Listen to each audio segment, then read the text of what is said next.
الحمد لله وكفى والصلاة والسلام على سيد الرسل وخاتم الأنبياء وعلى آله وأصحابه الأصفياء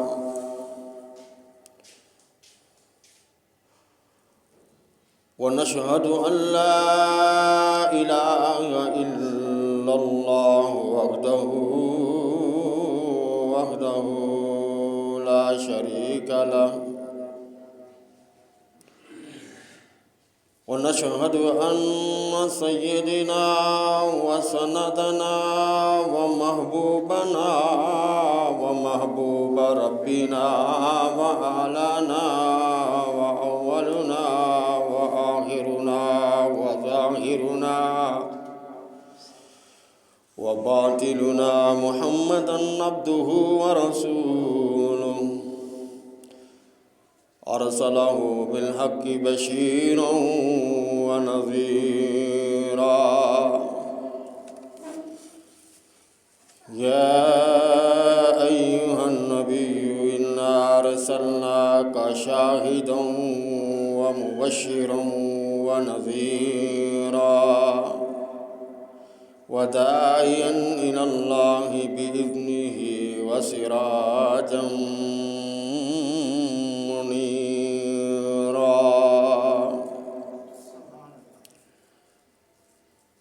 أما بعد فأعوذ بالله من الشيطان الرجيم بسم الله الرحمن الرحيم كما أرسلنا فيكم رسولا منكم يتلو عليكم آياتنا ويزكيكم ويعلمكم الكتاب والحكمة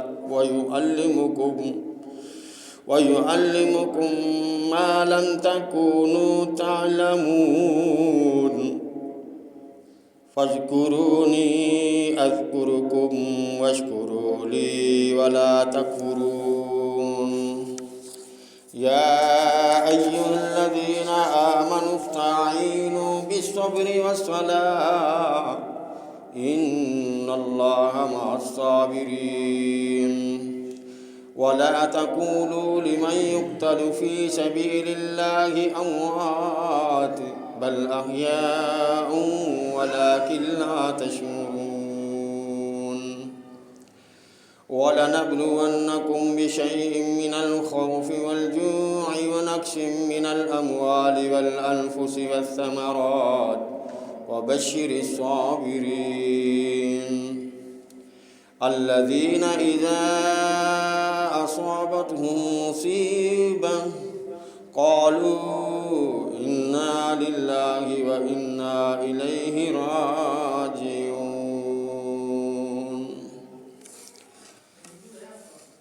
آمنت بالله صدق الله مولانا العظيم وصدق رسوله النبي الكريم ونحن على ذلك من الشاهدين والشاكرين والحمد لله رب العالمين اللهم صل على محمد وعلى آل محمد كما صليت على إبراهيم وعلى آل إبراهيم إنك حميد مجيد اللهم بارك على محمد وعلى آل محمد كما باركت على إبراهيم وعلى آل إبراهيم إنك حميد مجيد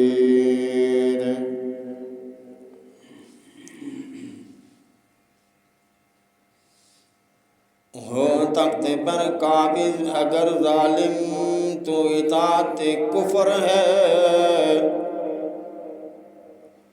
غم سے غطائے طبیعت تو مسرت کفر ہے سر سے لے کر پاؤں تک تنویر ہی تنویر ہے، جو بولتا منہ سے فقط وہی اس کی تقریر ہے۔ جس نے بھی دیکھا ہے صورت مصطفیٰ کو، کہتا ہے وہ کیسا ہوگا مصور جس کی یہ تصویر ہے۔ اللہم صلی علی سیدنا محمد وعلی آل سیدنا محمد وبارک وسلم۔ حمد اور صلوات کے بعد میرے انتہائی واجب الاحترام معزز سامعین کرام، میری سننے والی مائیں بہنیں بیٹیوں،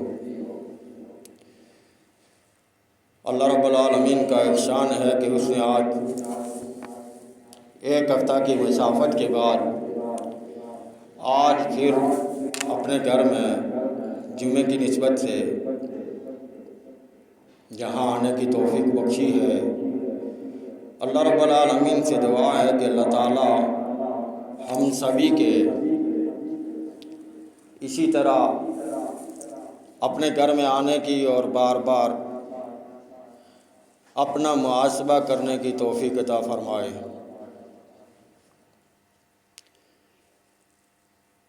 اس سے ماقبل والے جمعے میں آپ حضرات کے سامنے خانہ کعبہ کی افادیت کا ذکر کیا گیا تھا کہ جہاں کہیں بھی بندہ ہو تو وہ اگر نماز پڑھنا چاہے، نفل پڑھنا چاہے، اللہ کی عبادت کرنا چاہے تو قبلہ رخ ہو کر بیٹھ کر عبادت کرے، حتیٰ کہ قرآن کی تلاوت بھی اگر کرنا چاہتا ہے تو وہ بھی قبلہ رخ ہو کر تلاوت کرے۔ اس میں اجر ہے، ثواب ہے، اللہ کا حکم پورا ہوتا ہے۔ اب جہاں اللہ تعالیٰ نے یہ آیت نازل فرمائی ہے، جو پیارے دو جہاں سرور کائنات، خالق کائنات، رازق کائنات کے پیارے محبوب رحمت دو عالم صلی اللہ علیہ وسلم،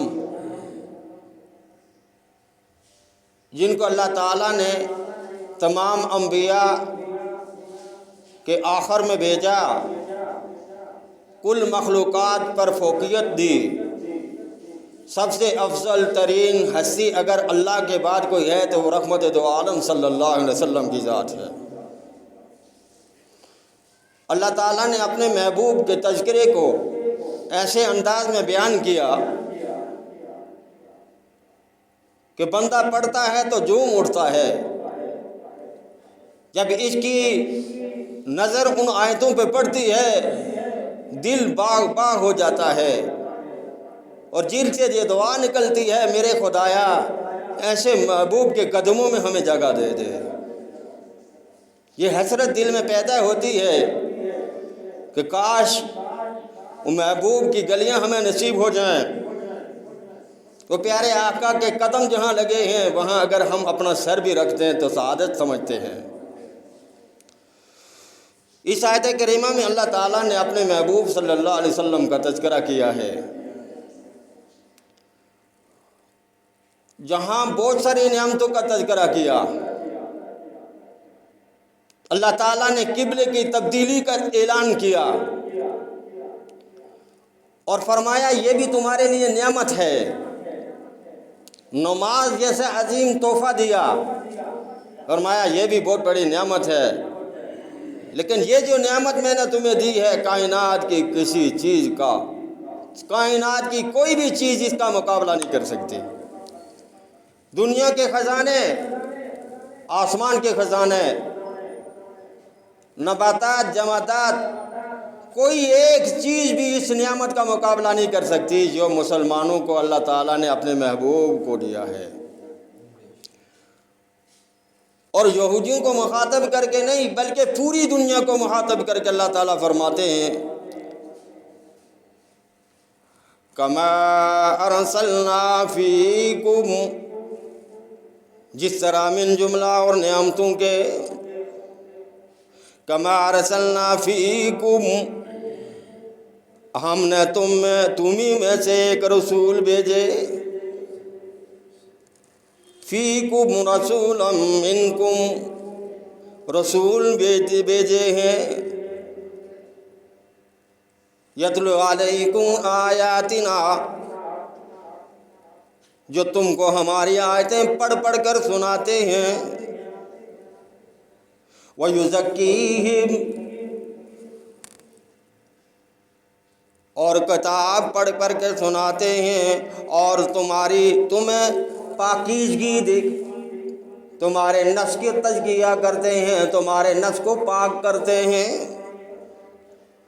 وَيُعَلِّمُهُمُ الْكِتَابَ وَالْحِكْمَةَ، اور کتاب حکمت کی تعلیم دیتے ہیں، کتاب حکمت تمہیں سکھاتے ہیں، کتاب بھی سکھاتے ہیں، ساتھ میں حکمت بھی سکھاتے ہیں، دانائی بھی سکھاتے ہیں، عقل کو دہرانا بھی سکھاتے ہیں، عقل کا استعمال کروانا بھی سکھاتے ہیں، بات کرنے کا سلیقہ بھی سکھاتے ہیں، بات منوانے کا طریقہ بھی سکھاتے ہیں، والحکمہ، وَيُعَلِّمُهُمُ الْكِتَابَ کا تو مطلب سمجھ میں آیا، لیکن حکمت کا کیا معنی ہے؟ فرمایا جہاں حکمت اختیار کرنی ہو فوراً کر لو، یہ حکمت اللہ تعالیٰ کا حکم ہے، اللہ کے محبوب کا عمل ہے، اس کو کر گزرو۔ حکمت اور دانائی کی باتیں لوگوں کو سنائے اور خود حکمت اور دانائی کی باتوں پر عمل کرو۔ کبھی بھی اپنے آپ کو جذباتی مت بناؤ، کبھی بھی اپنے آپ کو بے سود مت چھوڑ دو، بےہودہ مت چھوڑ دو کہ تم اتنی حد کراس کر لو کہ وہ حد کے بعد تمہاری ہلاکت ہو۔ حکمت کے ساتھ چلو، معاشرے کے اندر تم حکمت کے ساتھ چلو، برادری کے اندر تم حکمت کے ساتھ چلو، عوام الناس کے سامنے جاؤ حکمت کے ساتھ چلے جاؤ، اور جہاں اپنا کام کرنا ہو حکمت اور تدبیر دانائی سے کرو، عقل سے کرو، شعور سے کرو۔ یہ اگر چھوڑ دیا تو ہلاکت تمہارا مقدر بن جائے گی۔ اتنے بڑے پڑھے لکھے ہونے کے باوجود جب حکمت چھوڑ دی تو تم ہلاکت کے قریب پہنچ جاؤ گے۔ ہلاکت سے بچنے کے لیے تمہیں حکمت تدبر اختیار کرنا پڑے گا۔ یہ قرآن کہتا ہے، میں نہیں کہتا۔ قرآن ہمیں سمجھا رہا ہے، قرآن ہمیں دکھا رہا ہے، خواہ وہ خواتین ہوں یا مرد، عورت ہو یا مرد، مومنہ ہو یا مومنات، مومن ہو یا مومنات، چھوٹا ہو یا بڑا، اس کو یہ باتیں تدبر حکمت کی باتیں سکھاؤ۔ کسی کے دل آزاری نہ کرو، کسی کو دکھ مت دو، اور کسی کے معاملات میں انٹری مت کرو، کسی کے معاملات میں دخل اندازی مت کرو، بلکہ اپنے معاملات سیدھے رکھو اور اپنا کام کرو۔ جو تمہیں ملا ہوا ہے اس کام کے علاوہ کوئی اور کام نہ کرو۔ لیکن ہماری عادت بہت سارے کاموں میں انوالو ہو جاتے ہیں، یہ بھی میں کروں گا، وہ بھی میں کروں گا، وہ بھی میں کروں گا، وہ بھی میں کروں گا، ہوتا ایک بھی نہیں۔ پھر ہاتھ ملتے ہیں کہ یہ کیا ہو گیا۔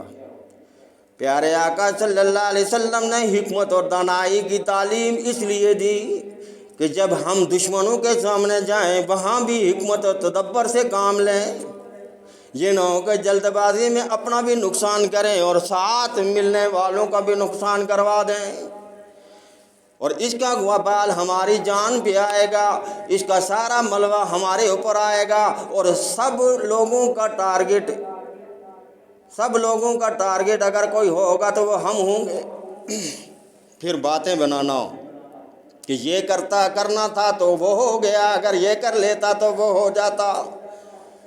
کرنے سے پہلے، بات کرنے سے پہلے سوچ لو کہ اس کا انجام کیا ہوگا۔ جب انجام کی تمہیں خبر آئے گی تو پھر تم سمجھ جاؤ گے کہ ہم کون سی بات کرتے ہیں۔ اللہ رب العالمین نے حکمت اور دانائی کا حکم دیا اور پیارے آقا صلی اللہ علیہ وسلم کے ذریعے سے ہمیں بتا دیا، اور فرمایا وَيُعَلِّمُهُمُ الْكِتَابَ وَيُعَلِّمُكُم مَّا لَمْ تَكُونُوا تَعْلَمُونَ، یعنی قرآن اور دانائی سکھاتے ہیں، ایسی باتیں بتاتے ہیں پہلے جو تم نہیں جانتے تھے۔ قرآن میں اللہ رب العالمین نے وہ قصے بیان کیے جو ہم پہلے نہیں جانتے تھے۔ اب قرآن پڑھ کر ہمیں سمجھ آیا کہ نوح علیہ السلام نے 950 سال تبلیغ کی، اور یوسف علیہ السلام نے